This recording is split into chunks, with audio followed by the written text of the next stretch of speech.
जय माता दी दोस्तों। हर हर महादेव। कैसे हैं आप सभी? आशा करती हूँ कि आप सभी अच्छे होंगे। स्वागत है आपका मेरे यूट्यूब चैनल आदिशक्ति को नमन में। आज फिर मैं आपके साथ एक छोटी सी जानकारी के साथ, जानकारी मैं इसलिए कह रही हूँ और छोटी सी इसलिए कह रही हूँ क्योंकि मेरी छोटी छोटी जानकारी ही आपके लिए बहुत महत्वपूर्ण होने वाली है। आप सभी को पता है कि मेरे चैनल पर आप सभी को आध्यात्मिकता से रिलेटेड ही आपको जानकारी मिलेगी। सभी व्रत त्योहार से रिलेटेड आपको जानकारी आपको मेरे चैनल पर जो है हफ्ता पहले, 10 दिन पहले, 2 दिन पहले आपको मिल जाएगी। और मेरी पूरी कोशिश ये रहती है कि मेरे द्वारा दी गई जानकारी आप तक जो पहुंच रही है वो स्पष्ट रूप से सही हो। ऐसा मैं इसलिए कह रही हूँ क्योंकि जो भी जानकारी मैं आपको देती हूँ वो मैं किसी पंडित पुरोहित को पहले उसे दिखाती हूँ, पढ़वाती हूँ, फिर उसके बाद मैं उस जानकारी को आप तक पहुंचाती हूँ। कोशिश हमेशा मेरी यही रहेगी कि आने वाले दिनों में या जो जानकारी मैंने आपको दी है वो सुनिश्चित रूप से ठीक हो और सही हो। मेरे द्वारा दी गई जानकारी से आपको पूर्ण फल की प्राप्ति हो, मेरा यही प्रयास हमेशा रहेगा। आप लोग मेरे साथ वीडियो के एंड तक बने रहिएगा, वीडियो को स्किप करके मत देखिएगा। और मेरे चैनल पर जाकर के आप किसी भी व्रत त्योहार की जानकारी भी आप प्राप्त कर सकते हैं। मेरे चैनल का नाम है आदिशक्ति को नमन। मैं छोटे छोटे शॉर्ट्स भी डालती हूँ। और आज मैं आपको एक और खुशखबरी दे दूं कि मैं पंचांग का भी शॉर्ट्स अब डालने वाली हूँ। डेली आपको मेरे चैनल पर शॉर्ट्स में आपको पंचांग भी मिलेगा डेली का।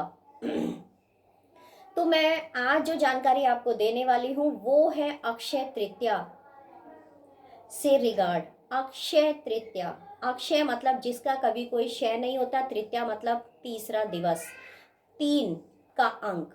तो जो अक्षय तृतीया है इसका क्या महत्व है हमारे सनातन धर्म में, हमारे हिंदू धर्म में क्यों इस त्योहार को मनाया जाता है और क्यों हमें मनाना चाहिए, क्या कारण है इसके पीछे मनाने का, और इस दिन हमें यज्ञ अनुष्ठान किस प्रकार करना चाहिए, किस प्रकार का हमें दान देना चाहिए, और कौन सी चीज हमें अपने घर में खरीद कर लानी चाहिए जिससे हमारे हमारे घर में धन धान्य की वृद्धि हो। तो ये सारी संपूर्ण जानकारी मैं आपको देने वाली हूँ। वीडियो के एंड तक आप लोग मेरे साथ बने रहिएगा। हम सभी जानते हैं कि सनातन धर्म में जितने भी व्रत त्योहार होते हैं उन सबको मनाने का एक प्रक्रिया होती है, एक कारण होता है, एक रहस्य होता है। उसके पीछे कोई ना कोई एक पौराणिक कहानी, कथा जुड़ी होती है जिसके बारे में हमें पता होता है। तो अक्षय तृतीया भी हमारे हिंदू धर्म का एक ऐसा ही त्योहार है। जैसा कि मैं आपको बता दूं कि दिवाली से पहले हम लोग जो धनतेरस का त्योहार मनाते हैं उसी तरीके से अक्षय तृतीया को भी मनाया जाता है। लेकिन जिस दिन अक्षय तृतीया होती है उस दिन बहुत सारे कार्यों की शुरुआत की जाती है। बहुत सारे काम हम कर सकते हैं बिना किसी शुभ मुहूर्त और घड़ी के। इस दिन का ये जो दिन होता है बहुत ही शुभ माना जाता है किसी भी कार्य को शुरू करने के लिए। ऐसा मैं इसलिए कह रही हूँ कि हम जब किसी कार्य को शुरू करते हैं तो बिना पंचांग देखे हम इस दिन हम किसी भी कार्य को शुरू कर सकते हैं, क्योंकि इस दिन का जो श्रेष्ठ मुहूर्त है वो श्रेष्ठ मुहूर्तों में शुमार किया जाता है। तो जानकारी को मैं आगे बढ़ाती हूँ। हर हर महादेव, जय माता दी। चल रहा है बैसाख का माह, क्योंकि बैसाख का माह जो है बहुत ही पवित्र माना जाता है, बहुत ही शुद्ध माना जाता है, बहुत ही महत्वपूर्ण है बैसाख के माह का। कहते हैं कि बैसाख के समान कोई माह नहीं, सतयुग के समान कोई युग नहीं, वेद के समान कोई शास्त्र नहीं, और गंगा जी के समान कोई तीर्थ नहीं। ठीक उसी प्रकार अक्षय तृतीया के समान कोई भी तिथि नहीं है। अक्षय तृतीया एक ऐसी तिथि है जिसका हम पूरे साल इंतजार करते हैं। वैसे तो पूरे साल हम सभी अपने व्रत त्योहार का इंतजार करते हैं, लेकिन अक्षय तृतीया के दिन ऐसा क्या खास होता है तो मैं बताती हूँ आपको। कहते हैं कि अक्षय तृतीया को कई जगह जो है अक तीज के नाम से भी जाना जाता है। और इस दिन जो है भगवान विष्णु और धन के देवता कुबेर और माता लक्ष्मी और गणेश भगवान की पूजा अर्चना करने की मान्यता है। वो पूजा अर्चना आप शाम के समय भी कर सकते हैं और सुबह के समय भी कर सकते हैं। ऐसा मैं इसलिए कह रही हूँ कि आप अपने टाइम के अकॉर्डिंग कर सकते हैं, लेकिन आप ध्यान रखिएगा जब आप पूजा अर्चना कर रहे हैं तो राहु काल का समय ना हो, क्योंकि कहते हैं कि राहु काल के समय किया गया कोई भी जप तप यज्ञ अनुष्ठान दान पूजा पाठ, उसका फल हमें नहीं मिलता है। बस आपको इस चीज का विशेष ध्यान रखना है। दूसरा क्या होता है कि अक्षय तृतीया के दिन ही सतयुग और त्रेता युग और द्वापर का प्रारंभ हुआ था। अक्षय तृतीया के दिन ही हमारे इन योगों का भी प्रारंभ हुआ था। इतना ही नहीं, विष्णु जी के दो अवतार नर नारायण और भगवान परशुराम का जन्म भी इसी दिन हुआ था। हमारे भगवान परशुराम का जन्म भी इसी दिन हुआ था। इसीलिए इस दिन को परशुराम जयंती के नाम से भी जाना जाता है। और क्या होता है कि इसी दिन से, अक्षय तृतीया के दिन से ही चार धामों की यात्रा भी शुरू होती है। जो लोग चार धाम की यात्रा करते हैं, इस दिन को बहुत ही शुभ माना जाता है चार धाम की यात्रा शुरू करने के लिए। अब मैं बताती हूँ कि इस दिन आपको, अक्षय तृतीया के दिन आपको किस चीज़ का दान करना है और किन लोगों को आपको दान करना है। जैसा कि मैं अपनी सभी वीडियोस में बताती हूँ कि जो लोग ज़रूरतमंद हो, दान अगर उनको किया जाए तो उसका पूर्ण फल मिलता है। और सुपात्र होना चाहिए। सुपात्र मतलब जो इसके योग्य हो उसको दान दीजिएगा। दान में आपको क्या करना है, गेहूं दान कर सकते हैं आप, गुड़ दान कर सकते हैं, घी दही, सोने का कोई भी आभूषण अगर आपका सामर्थ्य है तो, और पंखे दान कर सकते हैं क्योंकि गर्मी का समय है। तो जिससे लोगों को मतलब राहत मिले, ठंडक मिले, और जब जब उस चीज़ का वो इस्तेमाल करें तो आपको याद करें और आपको आशीष दें। सत्तू का दान कर सकते हैं, जौ का दान कर सकते हैं, चावल का दान कर सकते हैं, नमक का दान कर सकते हैं, जल से भरे हुए घड़े का दान कर सकते हैं। अब आप सोच रहे होंगे नमक का दान, जी हाँ, नमक का दान कहते हैं कि सबसे बड़ा दान होता है। मैं ऐसा इसलिए कह रही हूँ क्योंकि अगर बड़े बड़े जो भंडारे लंगर होते हैं, जहाँ पर आप अपना दान मतलब दान पात्र के रूप में आप कुछ देना चाहते हैं दान के रूप में, और आपका सामर्थ्य नहीं है लेकिन आपकी इच्छा कर रही है कि मुझे कुछ दान करना है, तो आप क्या करेंगे, आप एक नमक की थैली लीजिए और वहाँ पर भंडारे में दे दीजिए। क्योंकि वो नमक आपका आटे में भी डलेगा और सब्जी में भी डलेगा, जिससे उसका स्वाद जो है दुगना हो जाएगा। और जितने लोगों के मुंह में वो भंडारे का भोग भोजन जो बन रहा है वो पड़ेगा, उनका आशीष जो है आपको भी मिलेगा। तो दान छोटा हो या बड़ा, इससे कोई महत्व नहीं रखता, आपका जो समर्पण है वो आपके लिए महत्वपूर्ण रखता है। ठीक है। दूसरा क्या था कि इस तिथि में किए गए शुभ कर्म का जो फल होता है ना, वो क्षय नहीं होता है, उसका कभी अंत नहीं होता है। कहते हैं इस दिन हम जो भी कर्म करते हैं ना उसका क्षय नहीं होता है। तो कोशिश करिएगा कि आपके द्वारा अक्षय तृतीया के दिन किसी भी पर्सन का दिल ना दुखे, आपके हाथों से किसी का आपके मुखमंडल से कोई गलत शब्द ना निकले, आपके हाथों से कोई मतलब गलत काम ना हो, आपके कानों से कुछ गलत चीजें ना सुने।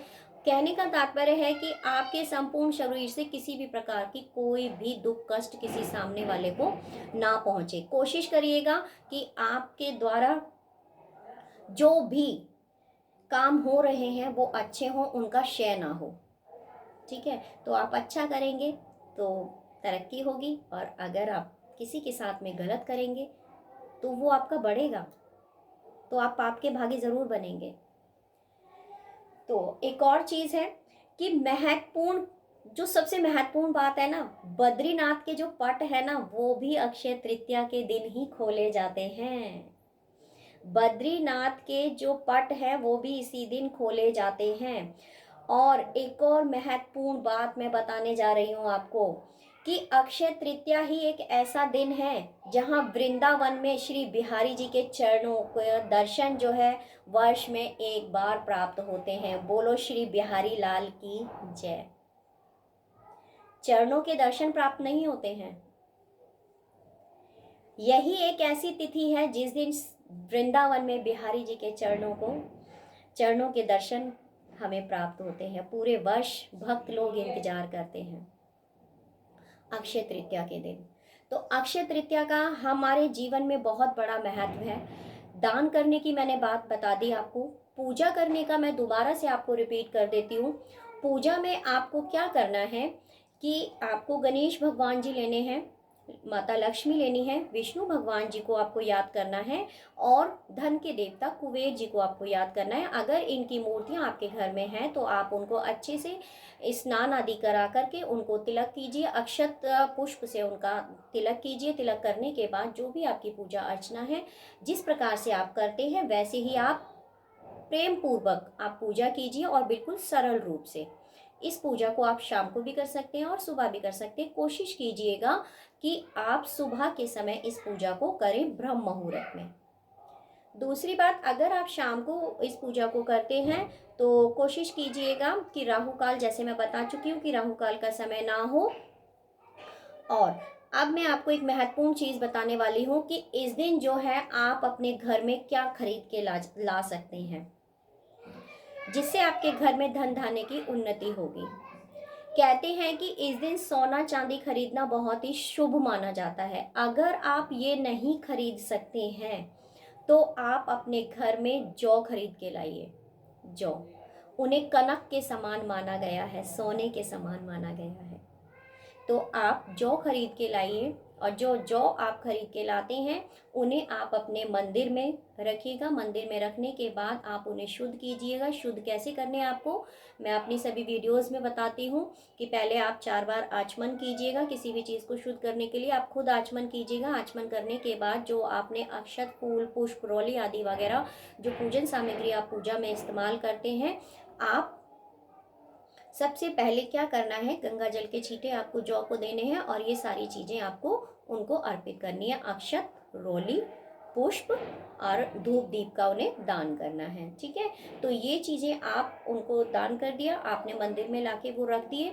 रखने के बाद आप नेक्स्ट डे क्या करेंगे, नेक्स्ट डे क्या करेंगे, उन जौ को लेंगे और एक लाल कपड़े की छोटी सी पोटली बनाएंगे। पोटली बनाकर और आप उनको कहाँ रखेंगे, जहाँ आप अपना धन रखते हैं, मतलब जहाँ आपकी तिजोरी है, जहाँ आप अपने पैसे वगैरह रखते हैं।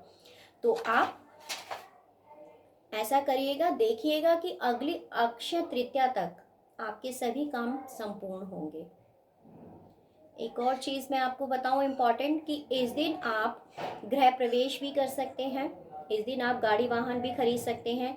इस दिन विवाह भी होते हैं। जिनके विवाह मतलब पूरे साल जिनकी शादी के संयोग नहीं बनते हैं, कहते हैं ना कि कोई शुभ मुहूर्त नहीं हो मिल रहा है, तो इस दिन विवाह भी होते हैं। मतलब ये एक ऐसा दिन माना गया है कि इस दिन किसी भी पंचांग को देखे बिना आप किसी भी कार्य को शुरुआत कर सकते हैं, किसी भी कार्य को शुरू कर सकते हैं, कोई भी सामान आप खरीद सकते हैं, कुछ भी आप कर सकते हैं। पूजा अर्चना का इसका कोई ऐसा विशेष कोई लंबा चौड़ा प्रोसेस नहीं है। अगर आपका सामर्थ्य है तो आप किसी पंडित पुरोहित के द्वारा भी आप पूजा अर्चना करवा सकते हैं। तो अगर मेरी जानकारी आपको अच्छी लगी हो तो प्लीज़ वीडियो को लाइक, शेयर एंड सब्सक्राइब जरूर करिएगा। और एक चीज़ और मैं बता दूं कि भगवान परशुराम जयंती के दिन बहुत ही भारी उत्सव होने वाला है। तो आप लोग सभी सनातनी, सभी हिंदू धर्म के लोग भगवान परशुराम की जयंती को बड़े ही हर्षोल्लास के साथ मनाएं और जहाँ भी आपके आसपास उत्सव हो रहा हो वहाँ जा कर के उस उत्सव का आनंद उठाएं और जो प्रसाद वितरण हो रहा हो उसे भी ग्रहण करें। जय माता दी, हर हर महादेव। मेरे वीडियो को लाइक, शेयर एंड सब्सक्राइब ज़रूर करिएगा और कमेंट सेक्शन में आकर मुझे ज़रूर बताइएगा कि जाने अनजाने में मैंने कोई गलत बात तो आपको शेयर नहीं कर दी। ऐसी ही वीडियोस के साथ मैं आपको मिलती रहूँगी। तो नेक्स्ट वीडियो में हम मिलेंगे। इसी के साथ जय माता दी, हर हर महादेव।